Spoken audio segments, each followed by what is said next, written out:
The Frontline Generation is not a specific age group of individuals who are solely defined by post 9/11 military service. It is a call to action for those who will become the next greatest generation. Throughout history, there have always been those who stepped up to a frontline, people who took action, who found a way to help, to serve. Today, more than ever, we must embrace the resounding truth that war teaches every generation of service members. The front line is not a place, it is us. It is the person to your left and to your right, and this is in combat and here at home. Each and every one of us can live with purpose, live for each other, and lead. Will you be part of history, part of your era's frontline generation?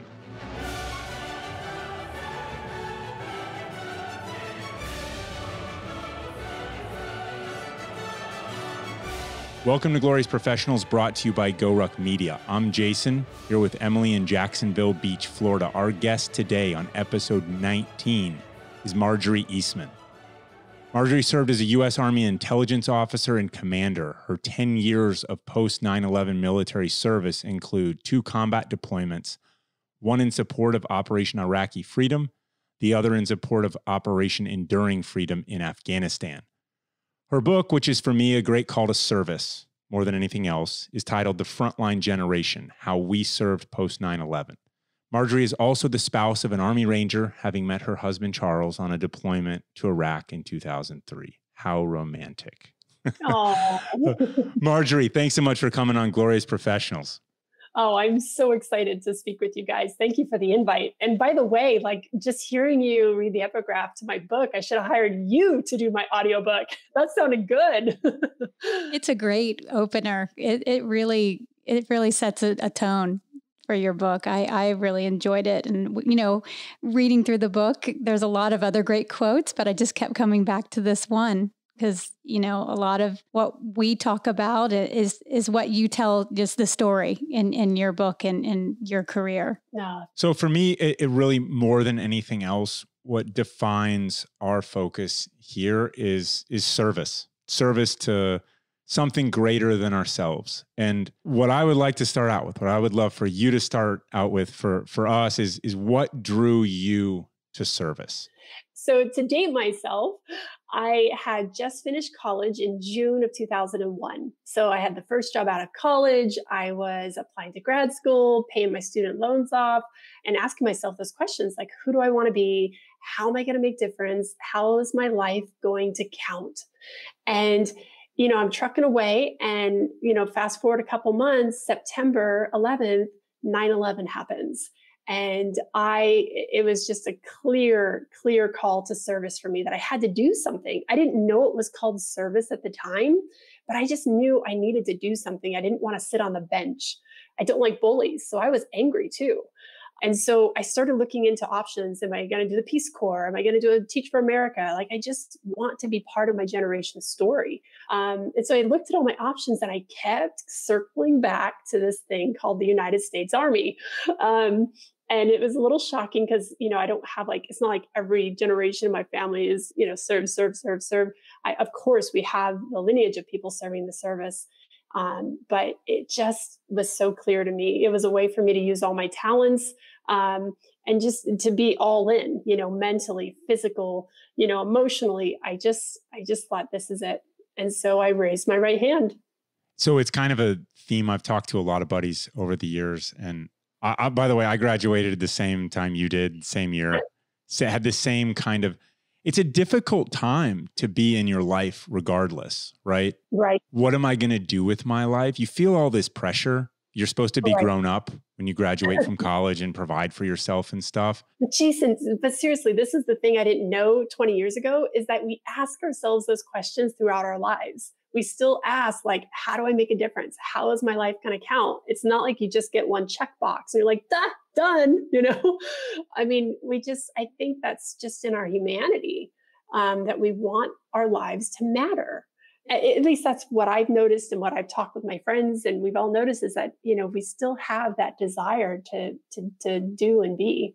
All right. So let's go back though to those, because it's a hard decision. Raising your right hand in a time of war. Yeah. It's not an easy thing, right? I mean, there's momentum, you get it in your head, you think about it, And you want to be part of something bigger than yourself. That was the tidal wave that I was writing. And yet I know you had some other influences. Mom was kind of a hippie, you described her, right? Which my mom was 17 when she got pregnant with me. So, I have a healthy dose of respect for the hippie generation, but that's not really, 2001 is not the time when that generation is all about sending their sons and daughters to war, though. Well, think about it. Like our parents' generation is the Vietnam generation, somewhere within that big, span of time in which we were involved in Vietnam.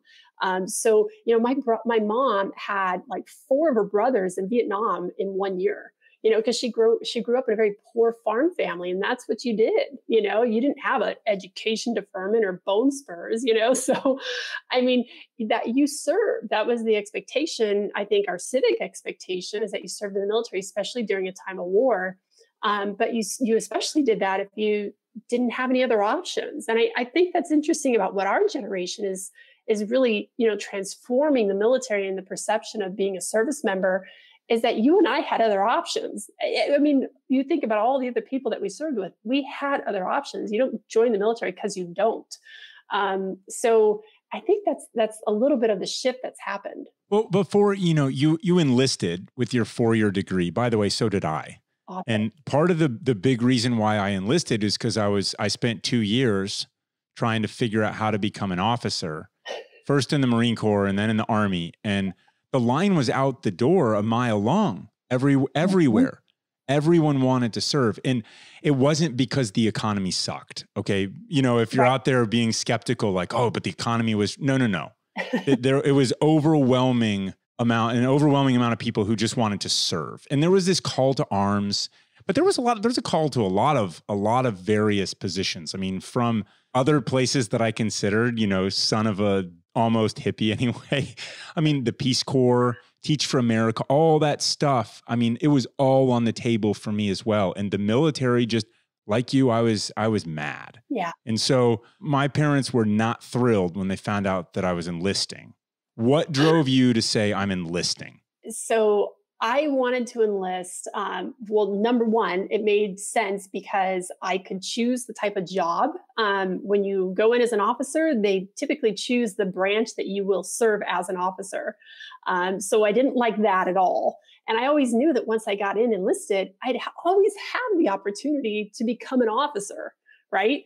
And number two, it just made sense that if you want to know how to lead, you have to learn how to follow. And I felt that there was so much to learn by walking in and taking the trash out.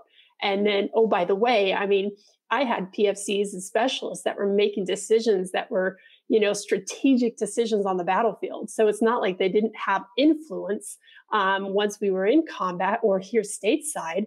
So that's the thing about being enlisted that I think it's overshadowed a lot, is that you have so much influence to make amazing, dramatic change. And what a striking difference from the Vietnam era that you and Jason, I know, researched this, and you weighed the pros and cons of one route versus the other. I mean, this was not as nuanced back in the day, right? This is a whole different generation of people who are saying, how can I best serve my country? And actually looking at your own skill sets and saying, this is how I best want to apply them. And you had options, like you said, before you to do that. I think that's just a huge difference.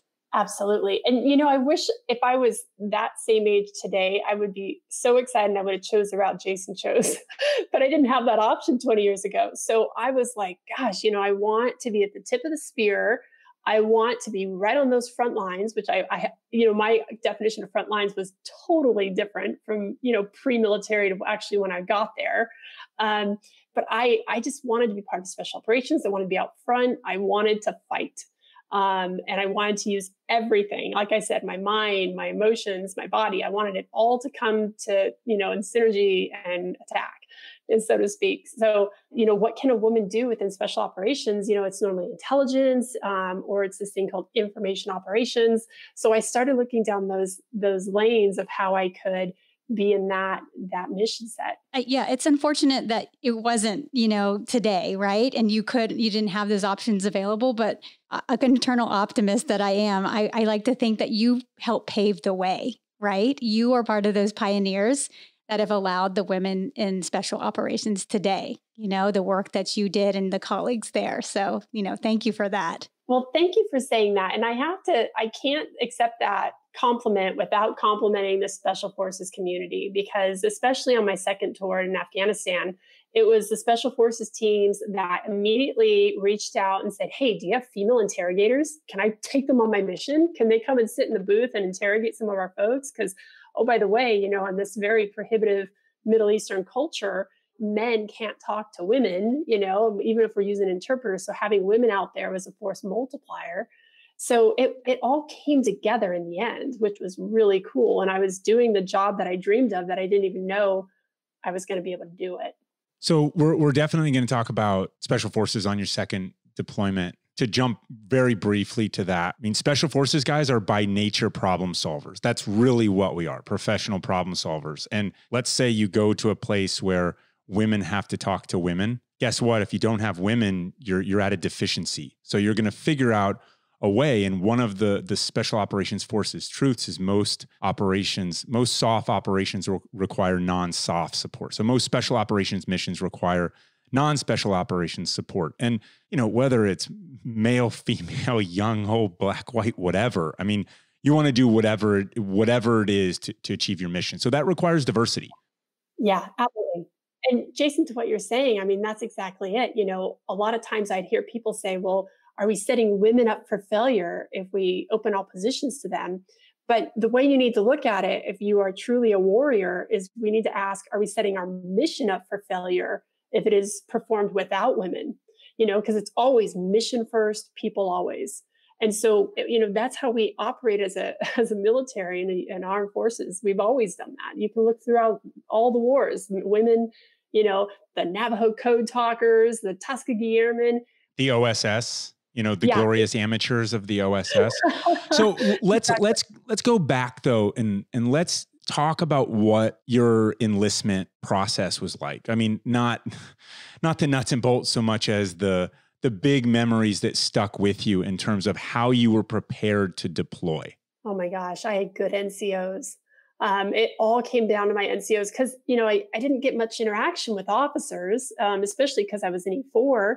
So it was all my NCOs. Everyone always says, oh, NCOs are the backbone of the military. No, really. They are the backbone to establishing all the young leaders. And so thank God I had good NCOs. My book kind of is chronological, and it talks about my time enlisted in the very beginning, my first tour in support of Operation Iraqi Freedom. And it talks about some of those NCOs that really helped me understand what it meant to be, how to follow, how to lead. And I think one of the, the epiphanies was, you don't have to have a title to be a leader. And in fact, not all people with titles are leaders. So your pursuit in life isn't so much about, your title, this is what I do. It was just eye-opening for me. And thank God I had NCOs.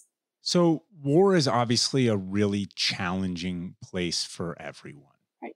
We all have to learn how to cope with the situation at hand, and mission first, people always. I love that. What were, in your training process, before you go, what were some of the biggest challenges or obstacles that you had to overcome? You detail several that were specific to being a woman.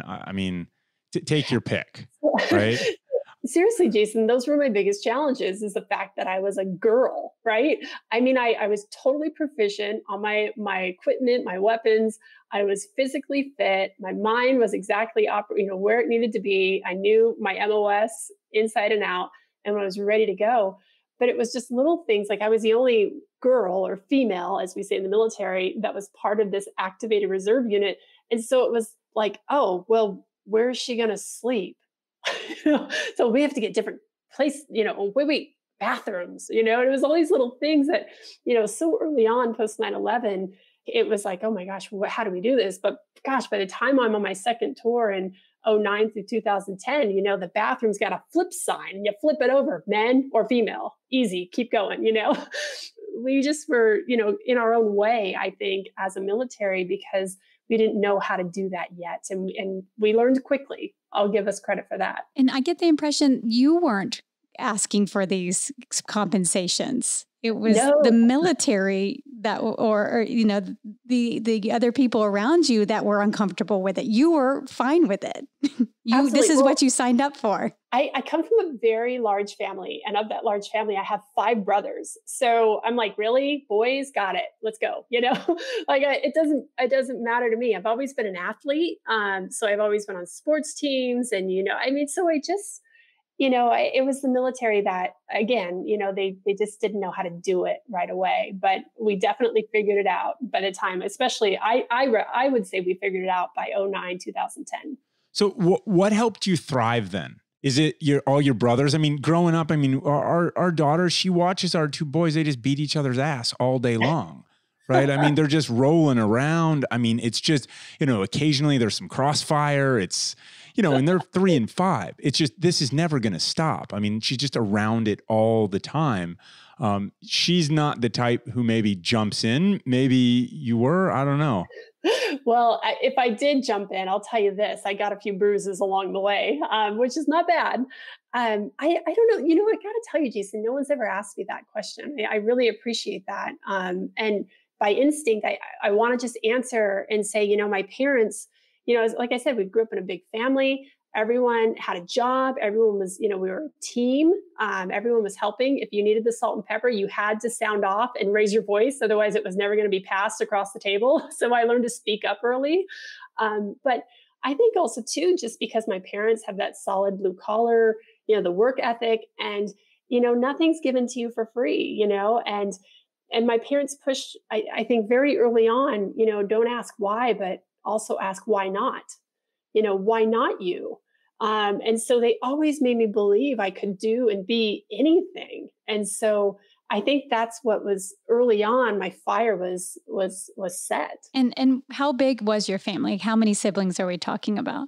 I have 8 brothers and sisters. So you're one of 9. And where are you in the mix? I'm perfectly in the middle and very well adjusted. Thank you. I think it's interesting. Yeah. I mean, you can operate as a special forces A team with those numbers. I mean, that's amazing. Just my parents both raised in Midwest and on farms. So during that generation, they had big farm families, and my parents kind of continued it on. And, they wanted a big family. And so, gosh, let me tell you, in the 80s and 90s, I was like, God, why do you guys have so many kids? This is embarrassing. We should have half this many, but I appreciate it because it's just given me a lot of perspective, and it's different. So those are the numbers. And so what else in terms of, look, our daughter's 8, we talk about these kinds of things. She's into all sorts of things with art and music, and generally is an excellent peacekeeper of her brothers, right? No. What are the things that helped you develop a confidence that no doubt you had to draw upon so much in your enlistment, your training, your deployments? The key word that you said is confidence. And I think that because I failed early, failed quickly, growing up with being around brothers and falling off bikes when they could do things that I couldn't. They would just like, get up, come on, let's go again. We're still going down there to the park, so you'd have scraped up knees and you'd be riding on your bike anyways. I think that, failing early, failing quickly, even as a little person. And it's so funny because when I have, parent-teacher conferences with my now 8-year-old son, most important thing is always safety, but next is confidence. I just want him to be confident and have confidence. I really like the part where you went to the bathroom in basic training alone without your battle buddy. And then you were smiling when you were talking to the drill sergeant, and he had a few choice words for you. I'm going to read what he said to you. Nothing is funny about this situation. I need to re-educate your civilian mind to think like a soldier and know that you do not forget. You do not forget your battle buddy. If you are not disciplined in small things, you will not be disciplined in big things, like not forgetting your rifle somewhere later on. Oh, and what I meant by one of those types of females is that you have a decision to make right now. There are 3 types of females in the Army. Your smiling at me only makes me think you are hitting on me. So I know what option you chose. And you got really pissed at him. And I think you used it positively then, but I wonder, what is it like, looking back, what do you think about that situation? Because, I've had people try to put me in a box too when I was younger. Sometimes it ages well. And you're like, wow, it was good for me to get that. And I get it now. I'm not going to be like them, but I understand that. I'm going to use that to my advantage. And then sometimes you're like, wow, I'm glad that didn't deter me, sort of thing. Where does that fall for you?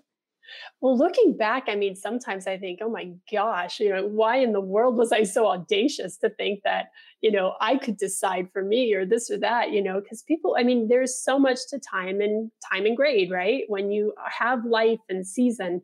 And so, yeah, that story you're describing early on in my book was a drill sergeant. And it is often, the perception, there's 3 types of women in the military. And I know which one you're going to be, because I was smiling, because I smile. I'm sorry. But let me tell you, I have done so many push-ups in my life because of this smile. And it's good because I really learned in those confrontations early on in the military, I will define me. No one else is going to define me. And that's going to be through my actions. And people see a light, you don't hear one. So how I walk in this world is going to tell the story. And so if I want to break out of those 3 types of women, that are supposedly in the Army, well, here we go. So it was just the audacity to think, well, why not? Again, why not? Why not me to say this is who I'll be? But I respected that he was just trying to toughen me up, and he was really preparing me for what the military was like then. I've always had a pretty quick and ready smile, and which can be scary when I'm mad, right? But my soldier said later on, when we were actually in Afghanistan, we were talking about something, and the smile thing came up, and he said, ma'am, you're just like every other mammal. You show your teeth before you bite, and what do you do when you smile? You're showing your teeth, And so I think it was just the audacity and the ignorance of not knowing what's out there, but still just, jumping. Well, it's also, you thought you could have a conversation with your drill sergeant. It's yeah. kind of one of those. I think I was probably told I was one of 3 kinds of females too at one point, like it spares no one. And, right. from an inch away from my face or closer, I think I was called every name in the book. And yes. The big takeaways for me in terms of the NCOs that trained me were, I was never afraid of push-ups. Well, you don't want to do them all the time. Penalties, if you earn them, fine. Right? The ones who are the hardest on you, that's never a problem, right? If their intentions are to train you. Right. If their intentions are good. And sometimes those lessons take a little bit longer to sink in. Sometimes, the Army is a gruff place from time to time. It promotes a lot of rolling around in the dirt and just getting down with it. And the kind of person that's attracted to that is oftentimes a little rough around the edges. And the dirt can soften it a little bit, but not all the way, And so you've got a lot of people out there with a gruff style, and you can learn a ton from them too. Sometimes they're drill sergeants telling you, telling you how to get smarter, right? Right. But think about it. The military, you have to have no nonsense. Because you have everything on the line. It comes down to people's lives. So there's no room for error. So I appreciate that is kind of a base aspect of what the culture is like, is to be very straightforward, in your face, direct.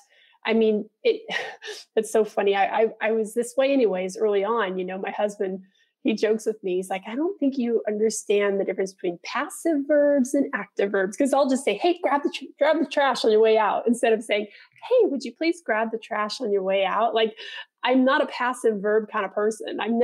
Since I was a little girl, I've always been, grab it, grab the trash, And so I think that felt natural to me in the military, just that active, assertive. But then I've also learned that in the military, some of the most important decisions you make are the ones you don't make. And you got to let things kind of shake out sometimes, and you don't jump to decisions. So I learned that in the military too, my leadership lessons. The operational maturity. Oh yeah. Right? Oh yeah. The tactical pause, let the situation develop, all that kind of stuff. Pause, yes.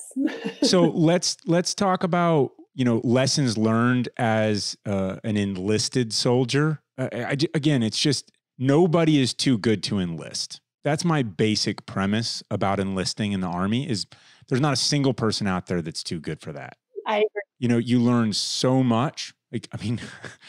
There's no sleep and you're cleaning all the time and you've got the worst tasks ever. And it's just, there's a lot of humility and you're in it together. And, you learn good leaders who share information with you because being, Bravo right rifle out on the far end of the formation or whatever, and you have no idea what's going on, or cleaning your boots for 1,000 hours and you have no idea what's going on.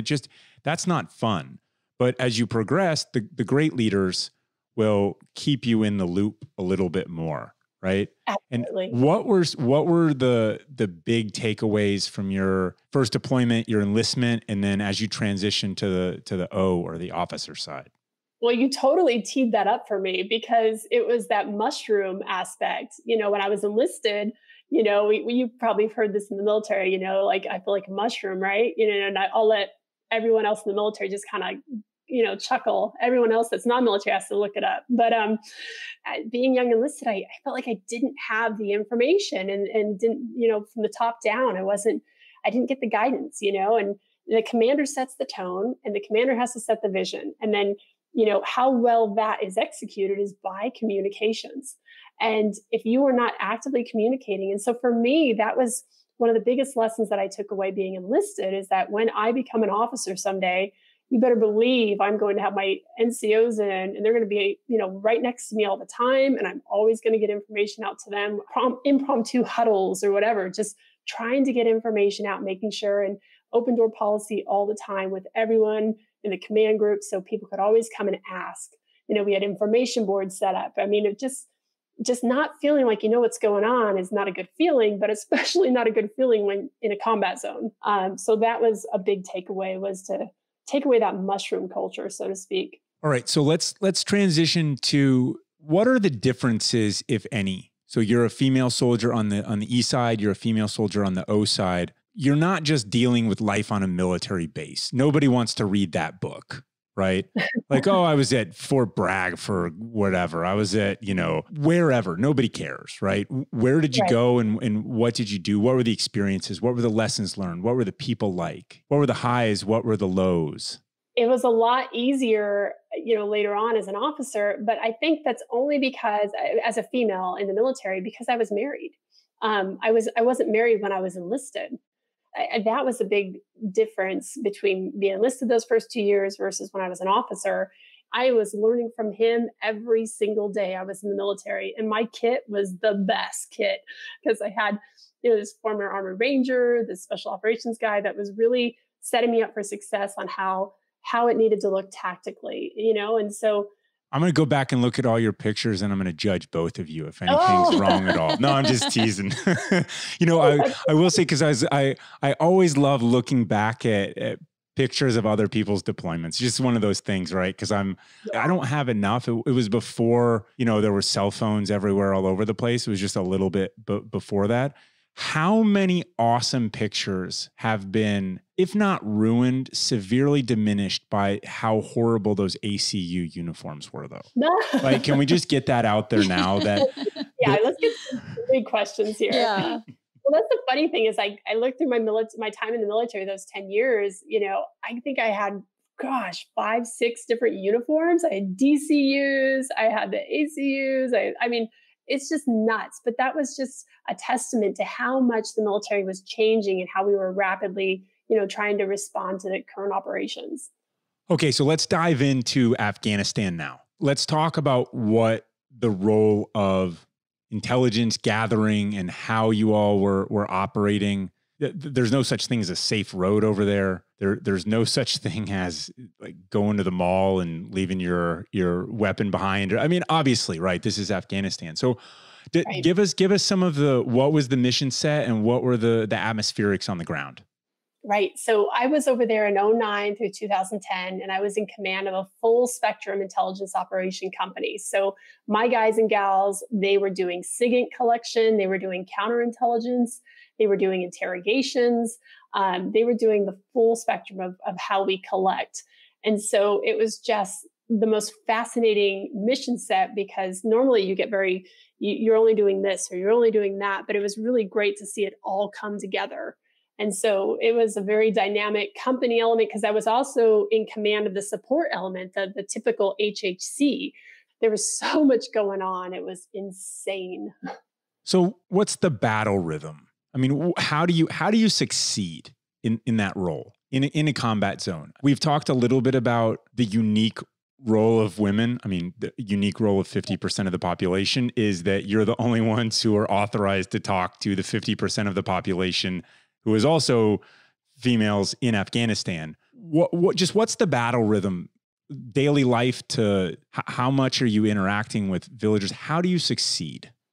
So for my part, my battle rhythm was about battlefield rotations. I wasn't so much doing the mission as I was managing it and leading it and making sure everyone had what they needed. So I relied on my NCOs and my team leaders, and a lot of my team leaders were actually warrant officers and young officers as well. And so, I was constantly doing those, what we refer to as the battlefield rotations, right? So I was on the road a lot, or jumping in a rotary ring to jump, get out to the different FOBs and COPs where my teams were spread out across Eastern Afghanistan. Because for intelligence, most people don't understand. It's not like we're a maneuver element where we have all of our, when we leave the wire or the base, we have our own vehicles, we have it's not like that. Intelligence is a support asset. So we are normally attached or with that maneuver element. So my guys, like I said, they were spread out supporting various teams, whether it was SF teams or if it was the 82nd, the 101st. It was wild, wild west. And it was a lot of coordination. Yeah, that was the word that was coming to mind. You're dealing with your own team, and then you're dealing with other countries' teams on the ground, and all sorts of the locals. Yeah, it sounds like you probably had so many meetings. You know what, Emily, you really hit on something too, because it was, we had coalition partners. So, two of the areas of operations where I had several teams were owned by the Kiwis, the New Zealanders, and then the French. So literally, I was on, a convoy at one point where it's like all French types of equipment, all French soldiers, and like we're the one American, MRAP, with our, we're like, gosh, our radios aren't even talking to their radios. We're like doing hand signals out the turret, in the middle of the night. It was ridiculous. So and I think this goes back to the, thank God I was raised in that big family, because it was that coordination of like, you want the salt and pepper, passed across the table, and so for me, it just felt natural, having all those moving parts. It was something very natural to me. And I'm a very relational person. So, on my part, what I think, Jason, you'd asked, how are you successful? I had to make sure, I was talking with my peers and my counterparts, so that my teams had what they needed and were best supporting those different teams and maneuver elements. Marjorie, I'm going to ask you a personal question here. So I love personal questions. Please. You're this friendly, smiley American, right? And you're having to do, work with all these coalition forces who they have prejudices and their own thoughts on our culture and what that means. How do you establish your authority when you don't have a lot of time to, you don't have weeks to develop a relationship? You have to get in and say, hey, give me the effing salt and pepper because my team needs it now. Like, tell us like how you did that. Well, I'd say one, reputation precedes you. So I had a solid reputation. My guys trusted me, all of my NCOs, and they backed me up. They knew I had their back and they had my back. And we had built that quickly right away before we went downrange. And then when we were downrange, that only solidified. So, you have the backing and your reputation precedes you. But I think what also helps is, I can be very direct and smile when I'm very direct. It's so funny because, I'm back to that drill sergeant early on in my time, just right at the beginning of my military career. If you're smiling at me, that means you're trying to hit on me, or, I don't know, he was saying something of that nature. Well, not exactly, people knew, you have solid reputation. You've got the trust with your team leaders that are holding you up and you're holding them up. yeah, you've got to be direct, as far as, yes, I'm smiling and I'm a woman, but I think all of that really worked to my favor. I love it. It's like you get to redefine what that smile means. I tried.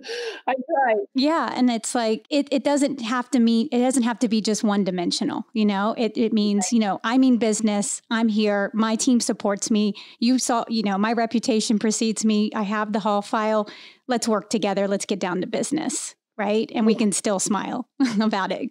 Absolutely. So let's talk about what was the hardest part. What was the low? Losing Coughlin. So Chris Coughlin, we lost him the first couple of weeks into country. And as you guys know from, just being in the military and being so close with the military family, the highest probability of losing someone normally is the beginning of a deployment or the end of the deployment, right? Because you're new, you're learning TTPs and all that stuff. Or the end, you're just tired. You kind of lose, some things start slipping or whatnot sometimes. And also too, it's all about the timeline of what's going on with operations and activity over there. But that was the low, was organizing for and managing for my soldiers to carry that flag draped coffin of our hero's final flight home, and doing that, rendering that 4-second delayed salute, and that happened 2.5 weeks into that year deployment. We were there in Afghanistan. So it set the tone very quickly. We lost him, and this was for him. So what happened to morale? Like, what did that happen to your personal morale? What was that moment like for you, and how did you kind of respond or pull yourself back together? So personally, especially as a woman, you're like, oh, I can't cry in front of people, right? Like, you can't cry. But, for me, it was, I cried with my peer behind closed doors. So I was still doing the RIP process, the relief in place with the unit we were replacing when we lost Chris. And so, George was my counterpart and my peer, and a lot of his guys, he brought them all home, but several of them were going home with Purple Hearts, and he had a really tough tour. So he had, a lot of perspective, obviously, in seasoning, but he was there for me to lean on and to really, take that deep breath with, so I could be out and be composed. But what I will say is, when I was in front of my soldiers, it has to be authentic. Of course, every single one of us had tears streaming down our faces when we're rendering that salute and watching that C-17 fly home on that ramp ceremony. That's natural. That's human. That's how we're supposed to respond. So just being authentic, that and natural when you do have to lead through crisis and loss. So what were the highs? Because look, it's a full spectrum life. You live 10 lives in a year over there, Totally. Yeah, absolutely. The highs were every single day, it seemed like, because over that time frame of about that year, we did, over 200 different types of intelligence missions. I mean, we were constantly doing stuff. And so, it was watching Sergeant Groff do an awesome interrogation and get information about X that led us to the IED, that troops didn't drive over later that day, or it was, seeing Ashley do the same thing in another interrogation. One of my other sergeants, through his hard work and his CI and interrogation skills, he was able to get a surface to air missile off the battlefield. I mean, it was just phenomenal, like watching my troops do these amazing things that was making a difference as far as saving lives, but they were also changing the landscape of what it looked like over there culturally, because they were doing those meetings and interacting with the people. And it was like life in Technicolor. Everything was so vibrant, and every day was just, so intense. So of course I gravitated toward a lot of the Special Forces stories. In your book, I could relate to just your description of those guys and their desire to have you as part of their team. That the way that you describe them is exactly how we hope that our community represents our community, for lack of a better way to say it. So how does it work, right? So you've got someone out there listening to this saying, oh, I want to go into intelligence, or I want to go in and I want to do what Marjorie did over there, right? So many people come in contact with Special Forces because they're pulling from resources all over the place. So just Right. How does that work, that you all get attached or a team gets attached and then you're in support of their mission or their operation? Oh my gosh. Again, relationships and just going, one of the ODA commanders, that I was over there with in 2009 through 2010, like it wasn't his first rodeo, clearly, and he, as soon as he knew a new intelligence, unit was coming in, his first question was, we need to get some more women out here because we can't talk to half the population. None of my guys can talk to them. And I know they have information. So he came and found me, first couple of weeks in country. And he's like, hey, do you have female interrogators? I'm like, yes, I do. Let's get going, but, and that's the story that you probably enjoyed. That's the big deal. The big deal, right? Yes, it is. Special forces guys are a big deal. It is all true. Yeah. Fuller stories. Yeah. I mean, those stories are still circulating the special forces community, how you saw one of the guys walk out of the shower and it was a big deal. Later recounted by you as a big deal. Right. Yeah. You have to read the books in that chapter to really get the juice on that one. Like I said, that team has successfully represented all special forces soldiers well. Perfect. I know it. It was so funny. And that's what I so enjoyed about working with the special forces community is again, that authenticity and, and like you said early on, problem solvers. They're looking at mission first, and then how do we get there from, that's where we're measuring our success.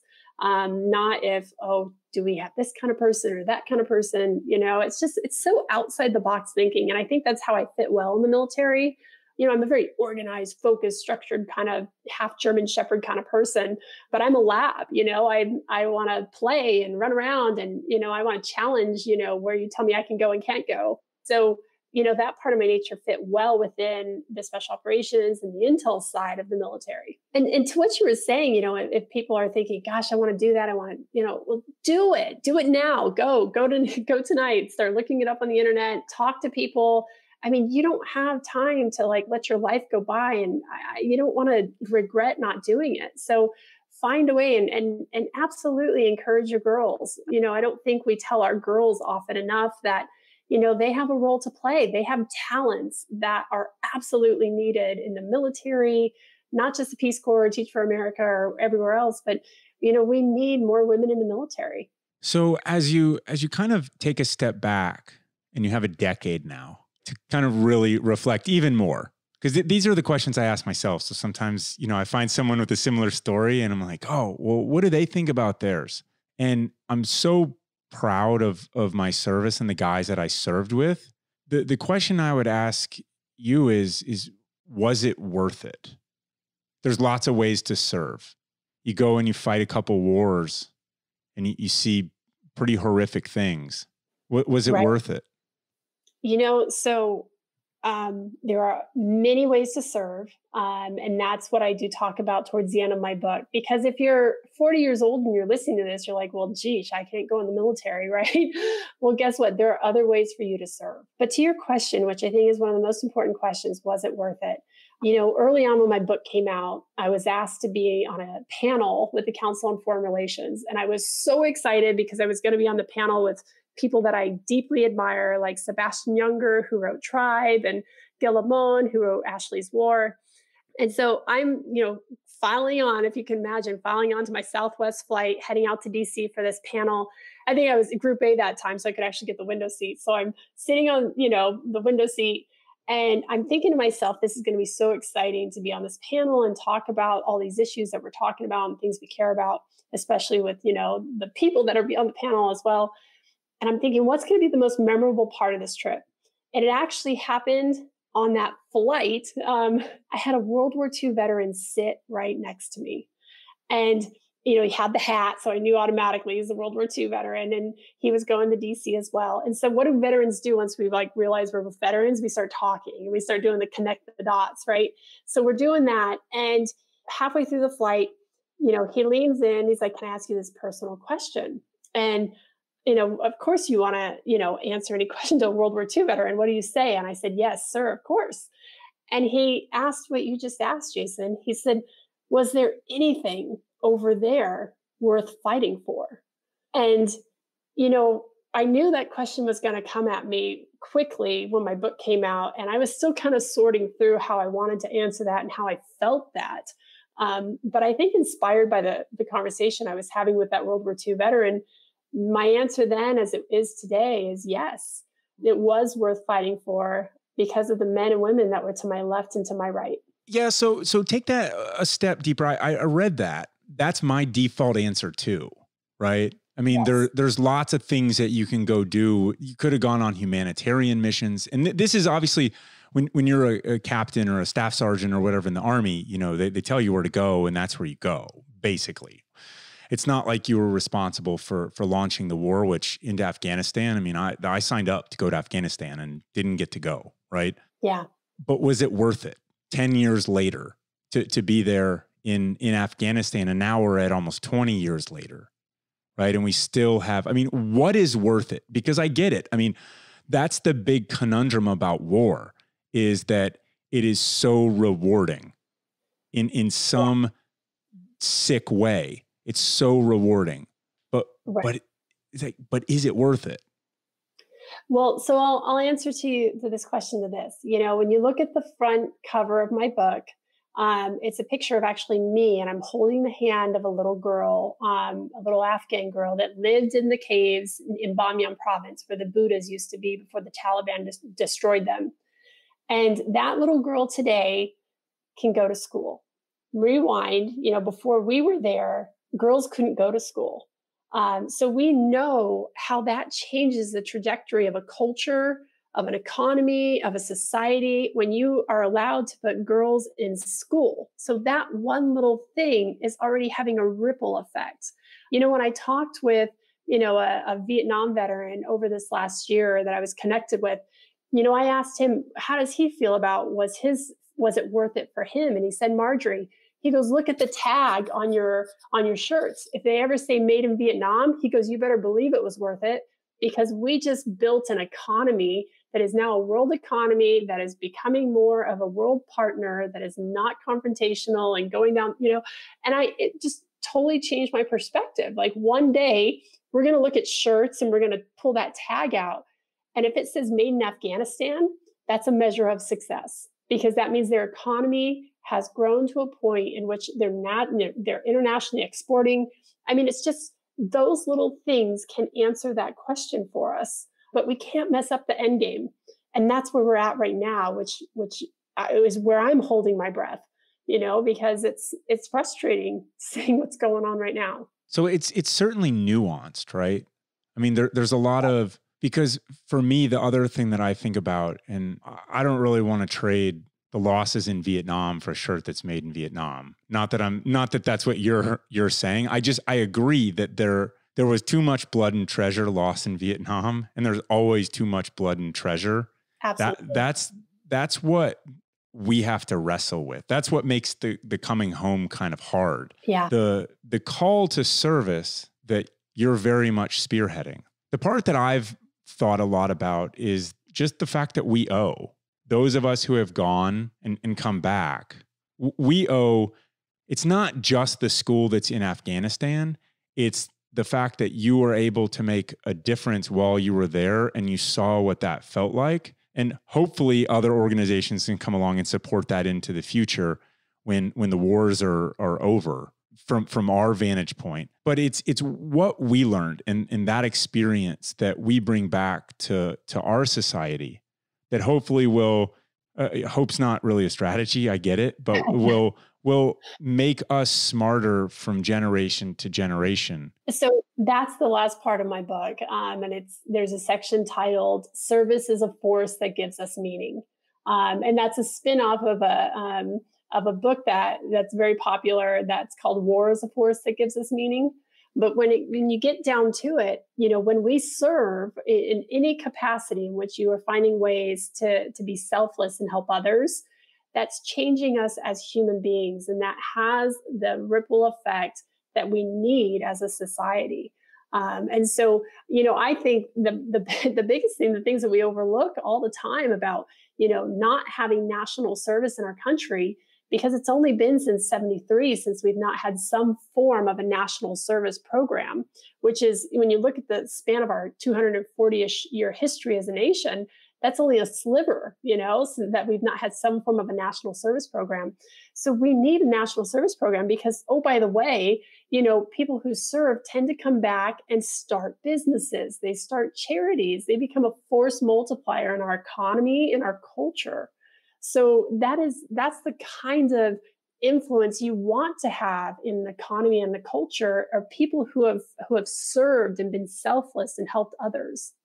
So what's the flip side to that? Because there's a stigma out there, and we're on the team together fighting to destigmatize the effects of war. There are some realities, though. The transition's not perfect. It's not easy. No, it's not. So what's your reality on post-traumatic stress and veteran transition, and what do we need and what do we have and where are we? So I think because we have the smallest number in our history since 9/11 that have served in uniform, it's less than 1%. We have so few people, and we are so misunderstood. What people think the military is, they're making these, coming to these conclusions based off of movies or a lot of the negative stories that you hear. You get a lot of runtime and a lot of press for the negative stories. That's just how it works. So you're going to, have more, kind of going on the media waves with the PTS or the suicides or, fill in the blank. We're not hearing enough about how veterans are starting businesses and charities. And, you can look at there's actually a veteran health index that's performed every year. And they do an assessment of veterans in their communities back home. And veterans, by and large, they vote more often. They give more money to charities. They are more likely to show up at public meetings. They become more active citizens. And that's what the story that we're not hearing about what veterans do when they come back home. And not just veterans. I want to extend that out to people who serve. How is the conversation different amongst veterans versus how we should talk about this outside of our own community, if at all? Yeah. How do we address the realities of someone gets out of the military and is going through a rough time, and that's a reality? Is this the case? Because I've seen this so often where someone's going through a rough time and the only people that they feel most comfortable around are veterans. Right. And yet we have to message this to the American population. So I'm gonna just turn this around, and I'm gonna just point a finger right back at you. We can do this better by doing more Go Ruck events, because Go Ruck events are bringing veterans and non-veterans together, and that is powerful. We have the RWBs of the world, the Team Red, White, and Blues. We've got Team Rubicon, where they're responding to natural disasters, and they're being put on a team with a veteran and a non-veteran. So that's what we need more of. We need more situations like that where we have, people together solving a problem together. I think that's part of helping change this narrative. You're right. It's basically, you need this kind of more national, you need to increase that percentage, right? Yeah. More people need to understand what service means. And to go through the highs and lows of it and come out on the other side being a better citizen, being a better version of themselves. And that, there are so many ways to do that. I didn't enlist, but I did a different kind of service, like volunteer service abroad. And it felt similar. I felt like I did all these odd jobs and I was working around the clock and had to earn my way, so it's similar.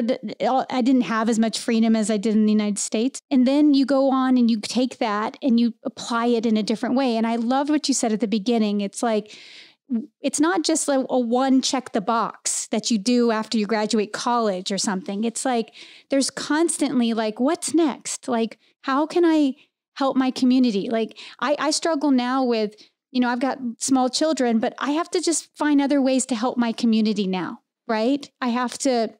Sometimes it means making them into good citizens, right? That's where I spend a lot of my time. But there's other ways of teaching them that's, age appropriate about their community and how we can serve.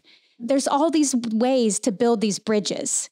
If the goal is to increase the amount of people serving in that servant leadership mentality, that's where we will succeed. Absolutely. I've had people ask me questions like, are you going to expect your son to serve in the military? And no way. I'm not going to tell him to serve in the military. I don't expect him to serve in the military. I will raise him that I do have the expectation that he will serve. So he needs to figure out how he's going to do that. Whether that's do something like Teach for America, or if he wants to, be a doctor without a border. But he needs to understand that he's got to do something for someone else. And and however he does that, he just does it once in those young, formidable years, in those early 18 to 20s. And it's elixir, right? I mean, it doesn't leave you. Like, you realize once you do it and you're like, gosh, this is very satisfying and fulfilling. And this feels like the best me is when I'm doing things like this. And it stays with you.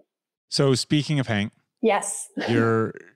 Hank's struggle with cancer was the inspiration for writing your book. That's right. You go into some detail about how the adversity in the military, had prepared you for this, you and your husband, but it's never anything you can be prepared for. I think everyone everyone who's a parent can certainly relate to that. How is it sort of aged? I mean, he's 8 now.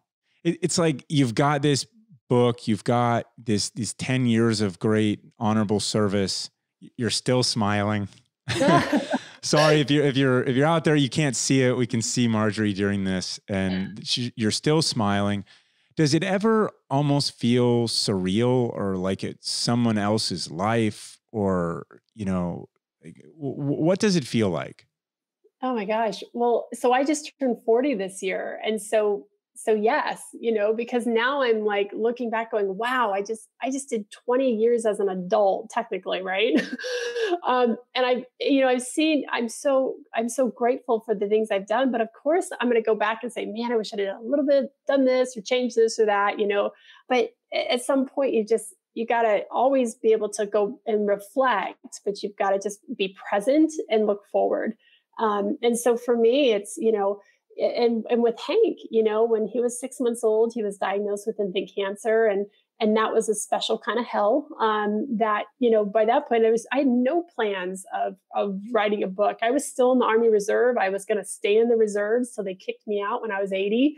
I mean, I was tracking a totally different life, and my life was completely just shredded, just shredded into pieces when that happened. Because now you're living month to month thinking, am I going to lose this baby? And you have this 5-year window of like, well, he'll be out of the woods if he's 5 years cancer free, and so luckily we're so grateful, fill it in how you want. I call it God, but we are very blessed that, everything lined up in the way that it did, and the mystery of science and cancer and all of that. My son, it never came back, and he is now cancer-free. He's a cancer survivor. I had someone ask me actually too, like, would you have written the book if you had lost your son? And I'm like, I think, yeah, I still would have, because I wrote that book because I wanted to capture these lessons on life and service and leadership. And I wanted it to shape the man that I hoped my son would become, because he needed to know the Special Forces sergeant that was just awesome and a big deal, right? He needed to know Ashley and Sergeant Groff and Schmitty and Mac and Vasquez. And I mean, he needed to know these people. And if my son, hadn't made it through, and if he didn't get a chance to read those stories, well, someone else deserves to know Mac as well, and Schmitty and Vasquez and Schmidt, so I believe I still would have written the book. But we can't go back and, Monday morning quarterback much, can we? Yeah, that's one of those, like, let's just count our blessings. And that's one of those what ifs that we don't have to dwell on, right? I know. I mean, yeah, no offense to the asker. That was kind of a shitty question. I know, right? Okay.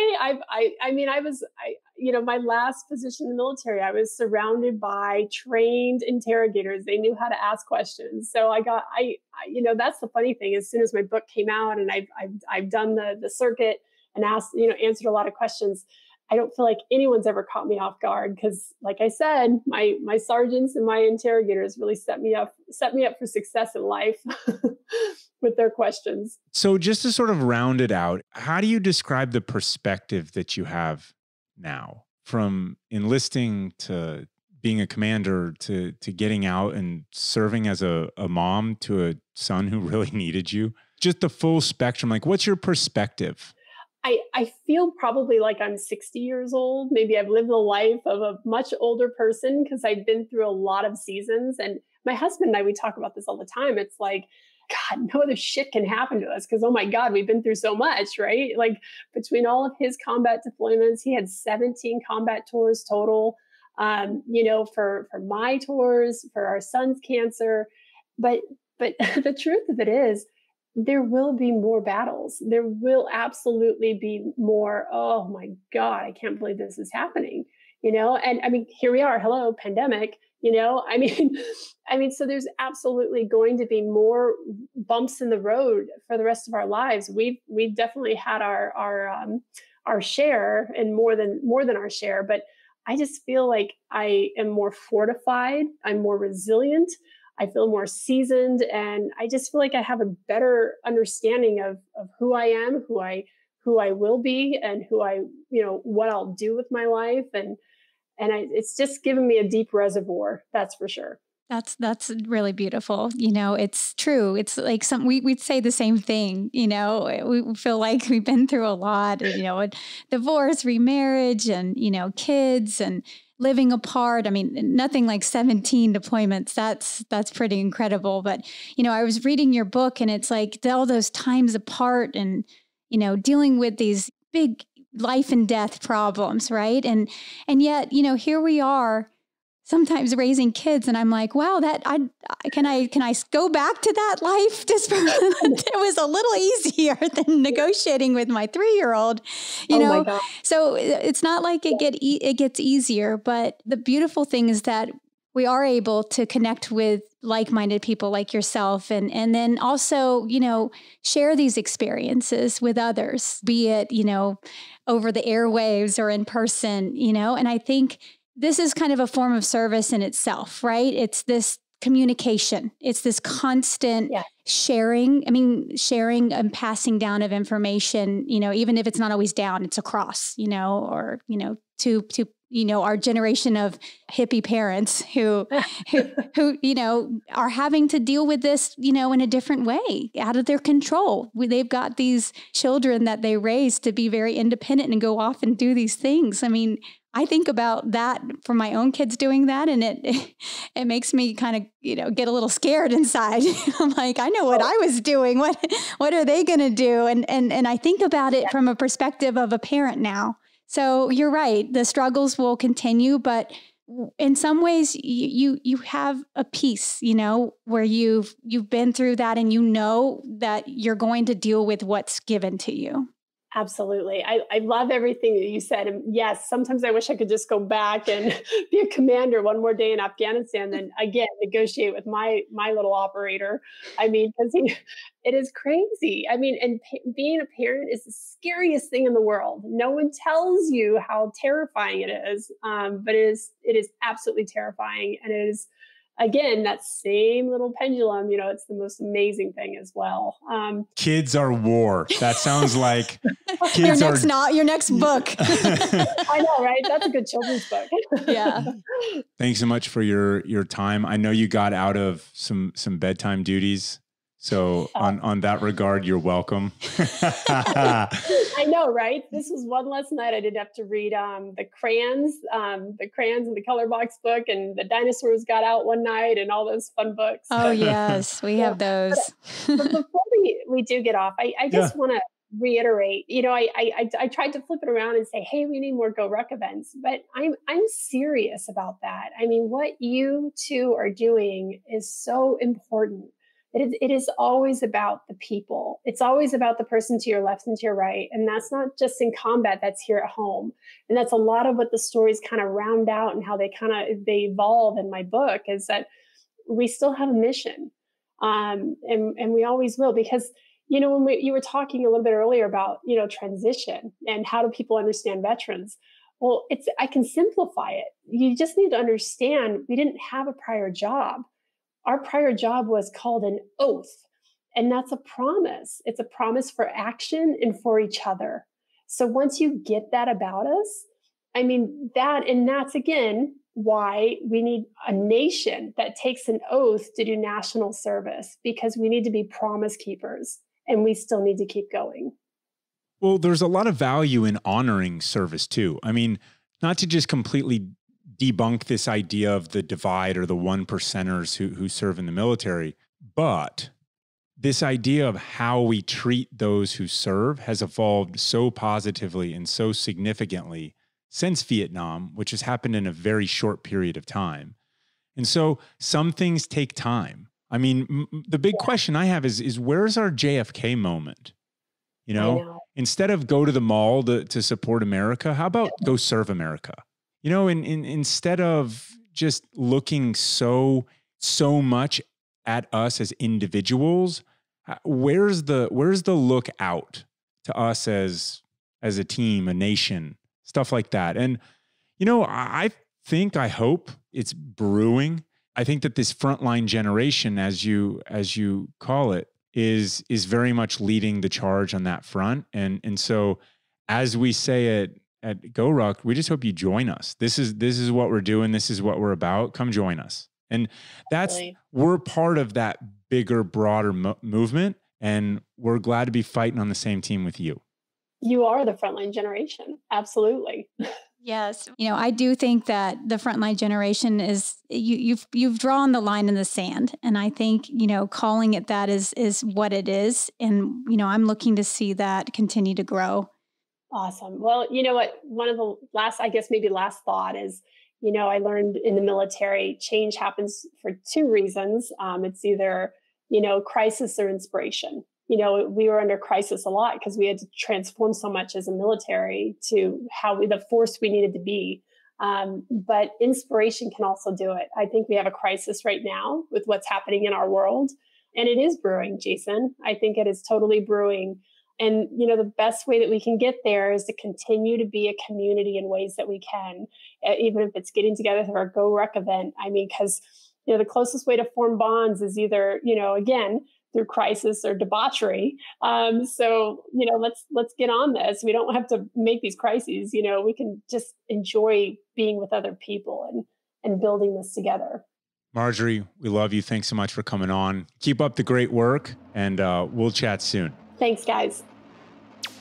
All right. Marjorie's smile has left the digital confines of our awesome garage. What'd you think, Em?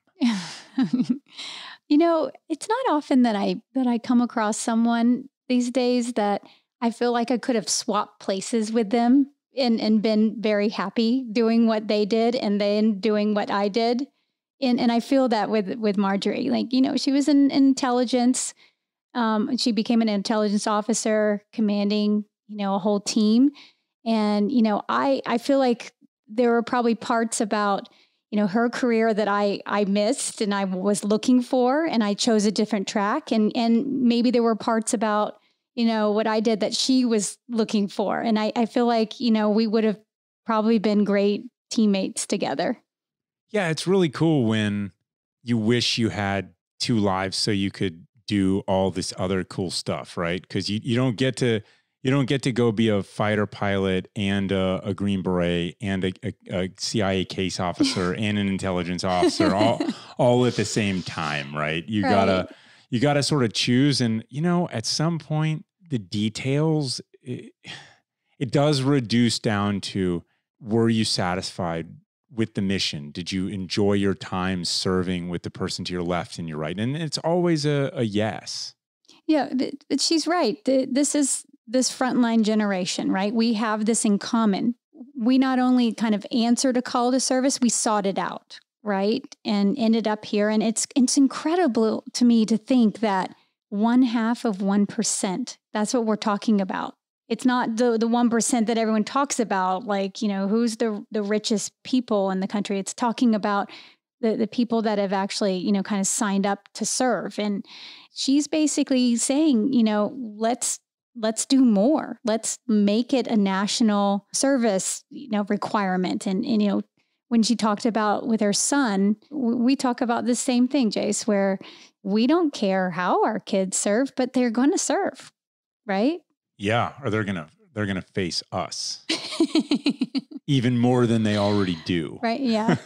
Right now, Jack's like, I'm going to be Spider-Man. That's how I'm going to serve Mom. Yeah, you know, with great power comes great responsibility. Yeah. So, look, it's a really good reminder, message. It's part of the theme we keep talking about on these shows is find something bigger than yourself and go serve that. Sometimes it's as simple as taking care of your kids or taking the trash out for your neighbor. I mean, the examples are a million miles long. It's just what we do need is more people to reward those who serve. And I don't mean I need you to buy me a beer at the airport restaurant or whatever, right? It's more about take that back to your life, to your community, and just encourage youth to really view service as an option and help them make these decisions.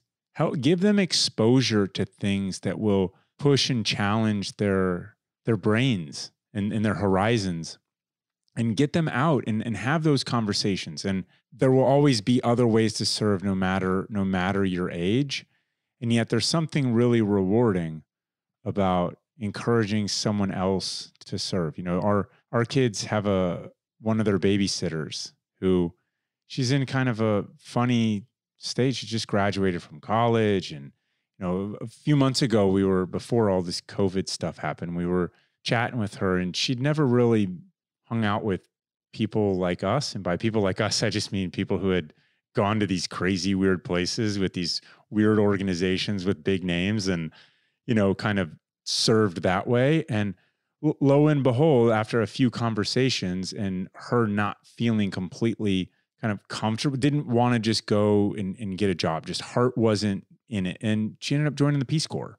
That's really rewarding for me. Yeah. And you know, Marjorie talks about this in her book and her life story. She had, you know, an upbringing that was, you know, full of a bunch of kids on a farm and, you know, and then she went to college just like, you know, she was supposed to. And she didn't really have these influences saying, go do this. There were other things that happened. There were other forces. But I think what she's doing a really good job of is kind of demystifying it. Like, why does it have to be secretive? Or why does it have to be, you have to know someone that did this, you know, right? Like, why don't we just talk about this more openly? You know, say, hey, this is actually more people need to be doing this sort of thing because it's super rewarding and it changes who you are as a person and it changes your outlook on life. Look, since 9/11, so many people have served and we don't get those benefits immediately.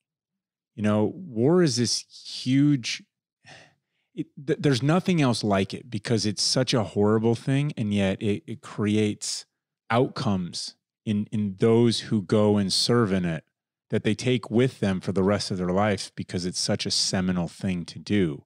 And America benefits from the experience that those who have served abroad in war and in war zones and in the front lines, so to say, that's the price you have to pay. And there's a lot of negative things that come out of it, but there's a lot of really positive things that come out of it too. I mean, I am a better person because I went to war. And the reason why I'm super motivated to have these kinds of conversations about what I believe our country should really value. And I don't view our country as an abstract. I view it as people in communities all over our country is service to something greater than ourselves. And so look at me, case in point, Marjorie, case in point, Emily, case in point, where you go and you do these really rewarding things. And then for the rest of your life, you're an evangelist to that end. That's what it's unlocked. And it's unlocked a lot of leadership, a lot of initiative, and all those big, you know, big buzzwords for business and all of that fun stuff. But it's what we hold dear in our hearts that keeps us motivated for now and just for the rest of my life. Yeah. And, you know, she spoke about resilience and the resilience that her relationship with her husband has been through because of all their respective combat tours. And then, the resilience of when they got, bad news with their newborn son. And fast forwarding to where we are today in a pandemic, which is, upended lives. And we've talked about this deployment mindset. And, this has all come from, these are all lessons learned from resilience. And we can, with the perspective of having served in other places and seen, how the rest of the world lives, you can sit here in our homes and say, hey, we've got it pretty good. Let's start finding other ways to, like she said, within a crisis, find inspiration. There's a lot of good lessons that come from that experience. As always, we're grateful to everyone out there. Thank you so much for listening. We hope you found this informative, educational, occasionally entertaining, hopefully all of the above. Thanks so much for listening, and we'll catch you on the next one.